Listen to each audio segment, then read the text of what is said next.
The ice at the top of the world just did something that scientists thought was decades away. And the ice at the bottom of the world, the part that was supposed to be stable, just started falling apart. Two completely different systems, two different sets of rules, two different reasons why they're failing. And yet, at this exact moment in history, both are collapsing at the same time. The Arctic just recorded its lowest winter ice level in 47 years of satellite measurements. Antarctica, after decades of looking immune to climate change, has flipped into a downward spiral that researchers are calling a genuine surprise. This is not a movie. This is the real story of what's happening at the ends of the Earth, and it's happening faster than anyone predicted. By the end of this video, you'll understand why both poles are breaking, what it means for the rest of the world, and why the next few years could change everything. If you want to understand the real science behind the headlines, without the panic and without the spin, hit that subscribe button. I dig into the actual data so you don't have to. Drop a comment. Which pole concerns you more right now, the Arctic or Antarctica? Your answer might change by the end of this video. Let's start at the top of the world. The Arctic has been losing ice for decades. That's not news. But here's what is news. Between roughly 2005 and 2024, something strange happened in the data. Arctic winter sea ice, the thick cap that grows across the frozen ocean every winter, stopped declining. It plateaued. Year after year, the winter maximum stayed low compared to the 1980s, but it wasn't falling any further. Some scientists even published papers suggesting the winter ice had entered a kind of holding pattern, a pause in the decline. And here's the thing about that pause. It was never a recovery. It was just a slowdown, a temporary lull on top of a much longer decline. The planet was still warming, and the ice was still thinner than it used to be. It just wasn't shrinking any further for a while. Then 2025 happened, and everything changed. Between the winter of 2024 and the winter of 2025, Arctic sea ice fell by close to 6% in a single year. That's the largest year-over-year winter drop ever recorded in the satellite era. A stretch of data going back to 1978. 6% might not sound dramatic on its own, but when you're talking about an area of frozen ocean that normally spans around 14 million square kilometers, 6% is an area of missing ice roughly twice the size of Texas. Just gone in 12 months. And here's the detail that rattled the scientific community. Ice should have been reaching its annual maximum right around that point, the moment each year when the ice cover is at its thickest. Instead, the ice was sitting at levels nobody had seen in nearly 5 decades of measurement at exactly the moment it was supposed to be at its strongest. This was a scientific earthquake. The pause, the thing that had been used to argue that Arctic ice loss was leveling off, had just been proven to be a temporary lull, and the decline had resumed with a vengeance. Researchers led by scientists at the University of Southampton went back and built simulations to figure out whether a drop that steep was even physically possible. They ran the numbers against decades of climate model output. And what they found was striking. The matches they found were rare, but they existed. And importantly, the model simulations captured something else, something the researchers hadn't expected going in. The following winter, 2026, ice cover ticked up slightly from the previous year's record low, a small partial recovery, and the simulations reproduced that small uptick too, almost exactly. Now, here's the crucial part. In every comparable case the model produced, a drop that's steep was rarely reversed afterward. The system doesn't snap back to where it was.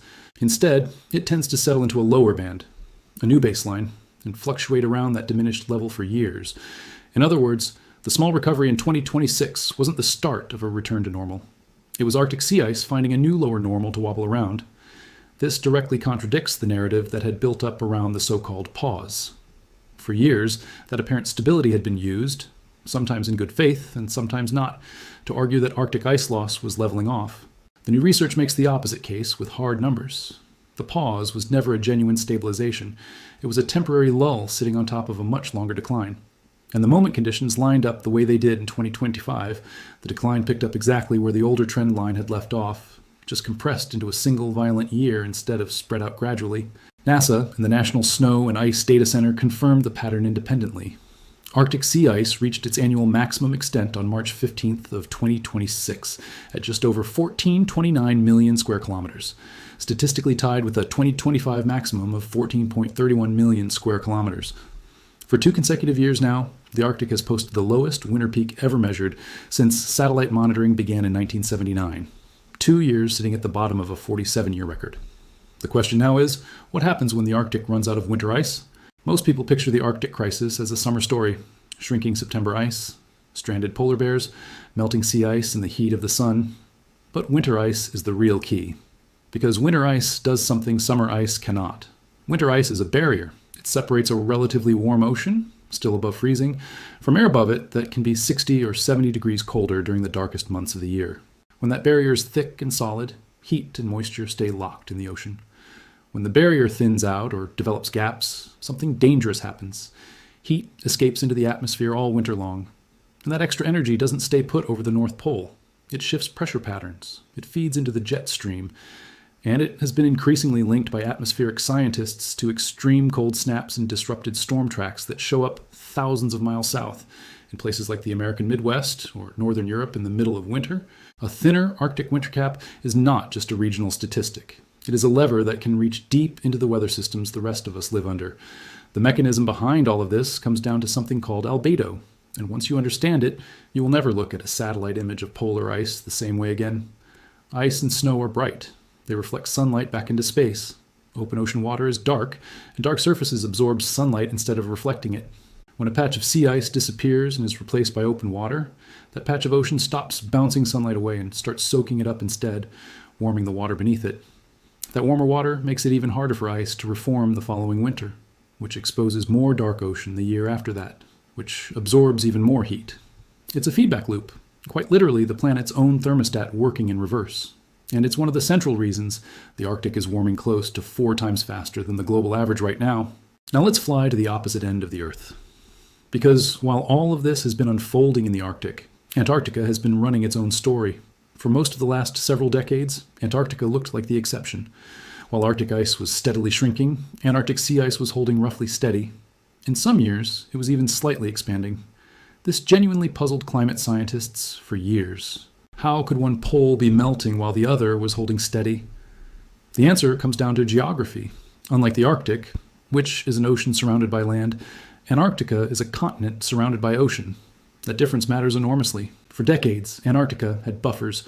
Cold meltwater running off the ice sheet formed a protective layer of fresher, colder surface water. Strong circumpolar winds pushed ice out and kept the system stable. The continent seemed insulated from the kind of rapid ice loss playing out in the north. Then, in 2016, that insulation broke. Antarctic sea ice extent, which had been gently trending upward or holding flat for nearly 4 decades, reversed almost overnight and began falling sharply. It hit a record low in 2022. It broke that record again in 2023, dropping to an extent so far below the historical average that the missing ice alone covered an area larger than the entire landmass of Greenland. Researchers were left with an uncomfortable question. What changed in 2016 that flipped one of the most stable ice systems on the planet into one of the most volatile? A team of researchers, again working out of the University of Southampton, published findings this year describing what they call a triple whammy. 3 separate mechanisms compounding on top of each other to drive Antarctic sea ice into a downward spiral. Let me walk you through the triple whammy, because this is the key to understanding what's happening in Antarctica right now. Whammy number 1, a warming ocean surface layer that has eroded the cold, freshwater buffer that used to protect the ice from below. The meltwater that used to form a protective shield is no longer keeping warm ocean water at bay. Whammy number 2, a shift in the wind and pressure patterns circling the Southern Ocean, patterns tied to something called the Southern Annular Mode. This has been running in a persistently positive phase, which strengthens the westerly winds that circle the continent. And these stronger winds have been associated with unusually warm, wet conditions, specifically around the Antarctic Peninsula, one of the fastest warming regions on the planet. Whammy number 3, changes deep in the ocean itself, shifts in circulation that are pulling warmer water up from below into contact with the ice from underneath, melting it from a direction that used to stay relatively stable. Individually, each of these forces might have been survivable. Together, compounding on each other year after year, they have pushed the whole system into a state researchers describe as actively reinforcing its own decline rather than naturally correcting itself. As of the most recent monitoring reports, Antarctic sea ice extent is sitting at the 6th lowest level recorded for this point in the season. And here's the strange part. Antarctica is divided. Along the Atlantic sector of the Southern Ocean and near the Antarctic Peninsula, ice retreat has been exceptionally rapid. But other sections, closer to the Ross Sea, have stayed closer to their historical averages. The difference comes down to a pressure system called the Amundsen Sea Low. On one side, it pushes warm air in. On the other side, it pushes cold air in. The same system, 2 completely different effects, which is why you can look at a map of Antarctica right now and see one region running colder than normal sitting directly next to another region running warmer than normal, both driven by the exact same atmospheric features spinning nearby. Now, let me tell you about one of the most shocking events to come out of Antarctica in recent memory. In the middle of the Antarctic winter of 2024, during the months when parts of the continent sit in near total darkness and temperatures typically stay below 30 degrees Celsius, East Antarctica experienced a heat wave that defied the models.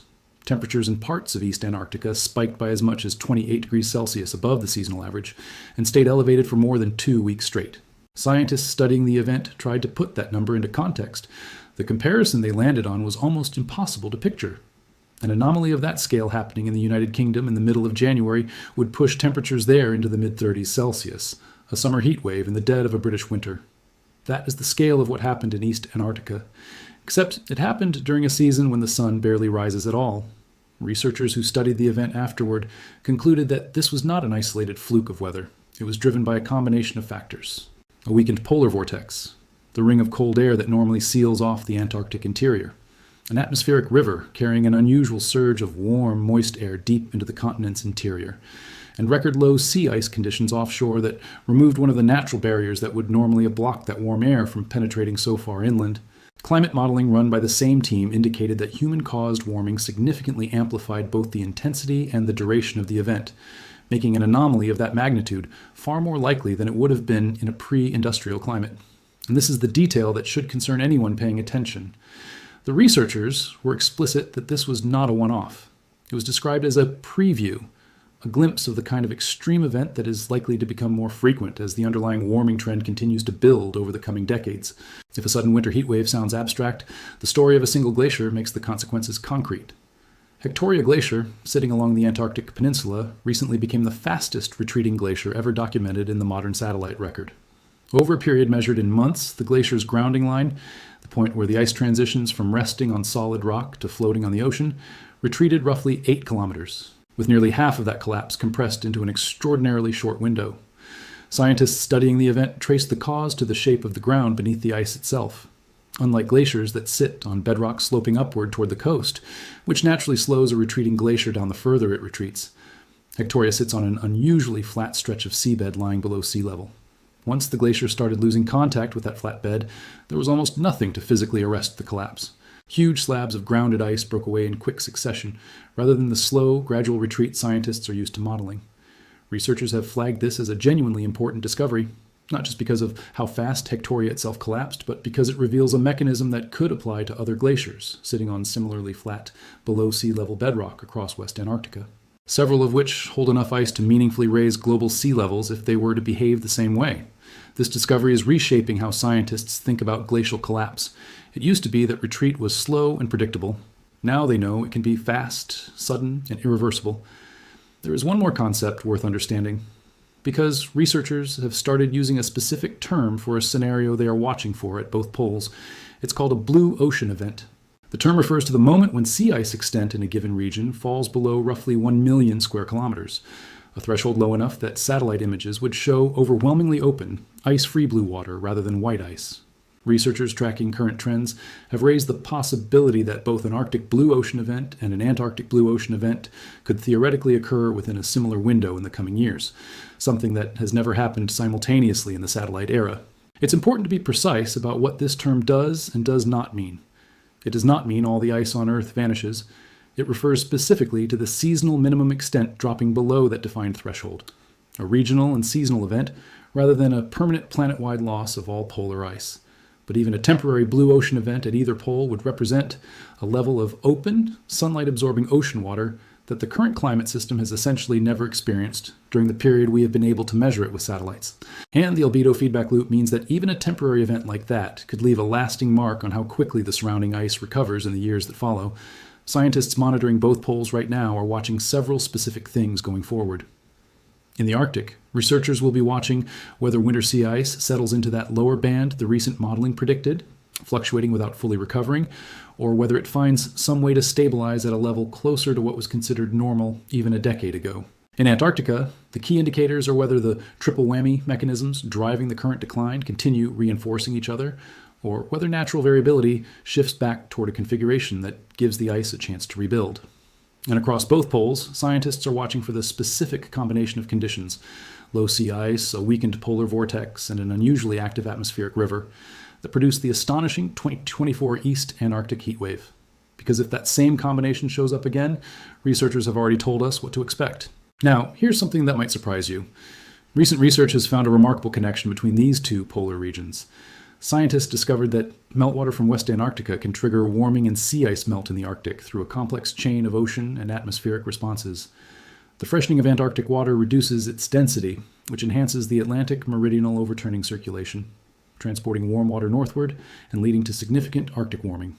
This means the two poles are not entirely isolated systems. Changes in one can ripple across the planet to affect the other. The poles are connected, not through direct physical links, but through a chain of mechanisms that span hemispheres. There's a strange paradox in all of this. Meltwater from Antarctic glaciers is actually helping to keep some parts of Antarctica cool, for now. The layer of cold, fresh water sits on top of the ocean, insulating the ice above from the warm water below. But that same meltwater is contributing to global sea level rise. And as more ice melts, that protective layer may eventually break down, exposing the ice to even more warming. It's a temporary shield. And when it goes, the melting could accelerate dramatically. So what does this actually mean for people living thousands of miles away from either pole?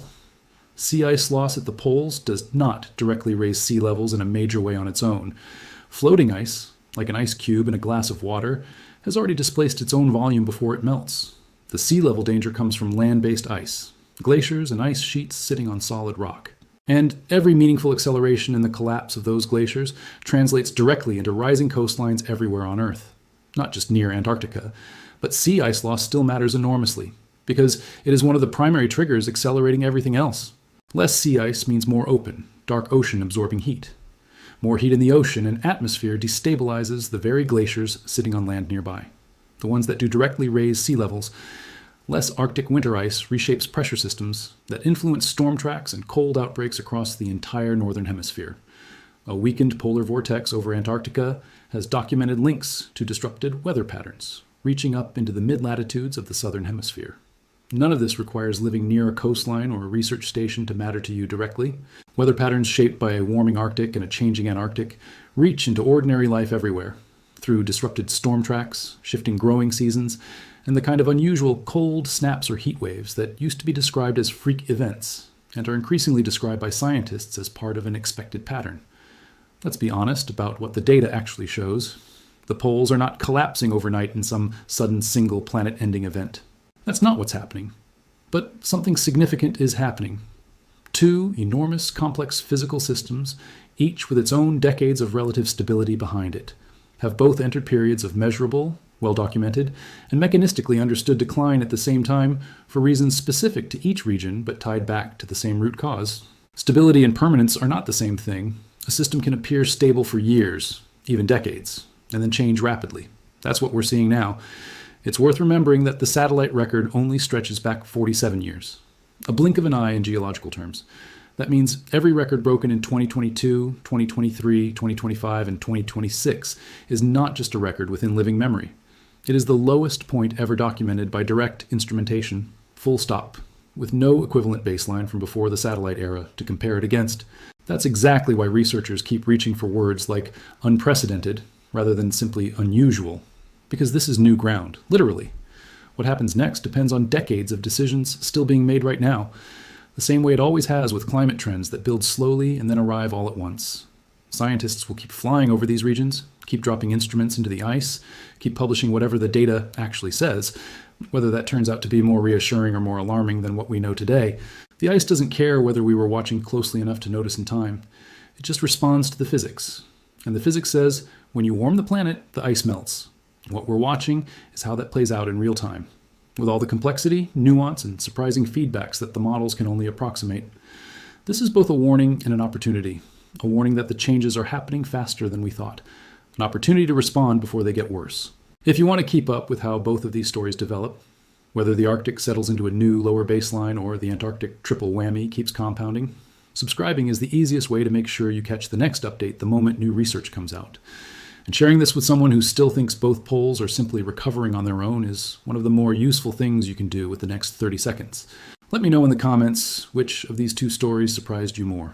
the Arctic's sudden crash after 2 decades of apparent calm, or Antarctica's slow motion reversal after decades of looking like the one part of the planet that might be holding steady. And if this sparked your curiosity, check out my video on the San Andreas Fault's secret pulse, where AI just found something scientists never expected. Both ends of this planet just proved that stability and permanence are two very different things, and the ice keeping track of that difference doesn't particularly care whether we were watching closely enough to notice in time. I'll see you in the next one. Stay curious, stay informed, take care of each other out there.